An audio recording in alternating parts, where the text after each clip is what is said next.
Going into that commercial break, we saw the Jackson family, and of course they're a prime example of a very famous group as one family, hopefully getting along together. We're talking about sibling rivalry this morning with Dr. Janet Hall, whom we welcome back to GMA. Janet, good morning to you. Do you know, as a matter of interest, whether the Jacksons really got along together or not? I think that they didn't. I think that what happens naturally is when people are all doing the same things and vying in that same field, that eventually someone's going to get a chip on their shoulder, and when Michael really took off, the others were left behind. Well, I hope that the majority of people watching us this morning get along with their brothers and sisters, because I know they're not chosen by you, but they are family, and they're very close to you, and I hope that that a lot of people can get some advice from you, which is worthwhile. Now, you've got a collection of the top 5 C's: copy, cues, consequences, communicate, compassion. Let's go through them individually. Copy.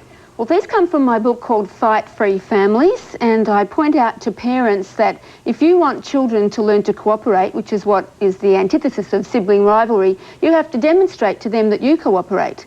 Kids are always copying from you. Okay, number 2 there, among the top 5 C's, cues. The cues are the rules that you set up. I mean, if you don't have any rules, kids will always be fighting about who sits in the front seat, who gets the best serve of the cake. So set up rules so that everybody knows how it's done in our house. Consequences? They're your rewards. Now, that's where too many parents sometimes go wrong, and they give one child far more rewards than they do another. So keep your rewards even. Communicate.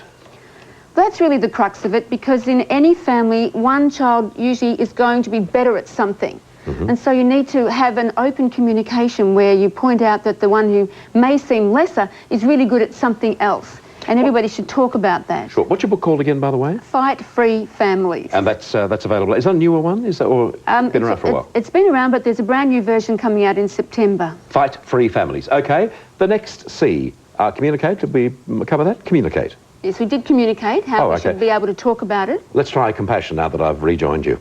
Okay. Sooner or later, one child is going to be totally dejected because they'll think that they're a clutch, you know, that their brother is smarter than them at something or better at sport. And so compassion is when the parent sits that child down and has some special time with them. What about you? Do you have brothers and sisters? Yes, I'm middle out of 6, and there's 2 older sisters and 2 younger sisters, and we're all not much more than, say, 16 to 18 months apart. So we had our squabbles as we were growing up, but I think that we really did have that family bond, and we all get on quite well. Today? Yes. That's great.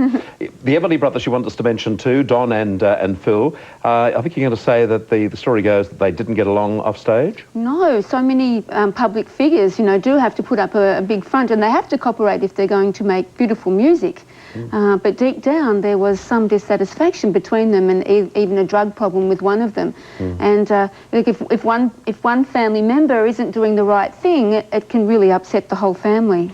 That's an important point. It's not just the 2 siblings in question. It's the move-on situation, isn't it, where it all, you know, it becomes a problem for the entire family. Yes, and they've done a study with the Australian Family of Studies, and what they came up with was that twins who were raised where the parents weren't showing favouritism ended up, let's say, after a drama, maybe if the parents divorced, those twins bonded together and got through that tragedy so much better, whereas the ones who were set up against each other split because of the drama.